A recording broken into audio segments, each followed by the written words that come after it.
મહેસાણા લોકસભા સાંસદ હરિભાઈ પટેલ દ્વારા ગુજરાતના કેબિનેટ મંત્રી ગામ ગૃહ નિર્માણ અને ગામ વિકાસને પત્ર લખ્યો। આ પત્રમાં મહેસાણા લોકસભા સાંસદ હરિભાઈ પટેલે જણાવ્યું કે ભારે વરસાદથી મહેસાણા સંસદીય ક્ષેત્રમાં ભારે વરસાદથી ખેડૂતોને ભારે નુકસાન થવાથી કપાસ, જુવાર, દિવેલ તેમજ શાકભાજી ભારે વરસાદથી નુકસાન થવા પામ્યું છે, જે સર્વે કરી તાત્કાલિક ધોરણે ખેડૂતોને વળતર આપવામાં આવે। મહેસાણા જિલ્લા પશુપાલક સાથે સંકળાયેલ છે, તેમજ ખેતરોમાં પાણી ભરાવથી ઘાસચારાને પણ મોટા પાયે નુકસાન થયેલ છે।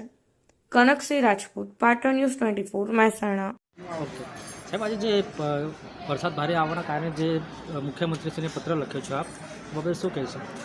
મહેસાણા જિલ્લો અને મહેસાણા લોકસભા વિસ્તાર માણસા સાથે આખા વિસ્તારમાં અતિ ભારે વરસાદ થવાના કારણે મત વિસ્તારના ખેડૂતોની જે લાગણી અને જે માહિતી મળ્યા મુજબ ખેડૂતોના જે અલગ અલગ પાકોમાં એમાં ખાસ કરીને કપાસના વાવેતરને નીચાણવાળા ખેતરોમાં વધારે પાણી ભરાવાથી સારો પાક જે કપાસનો પહેલે સૂકી જવાના પણ પ્રશ્નો બનેલા છે।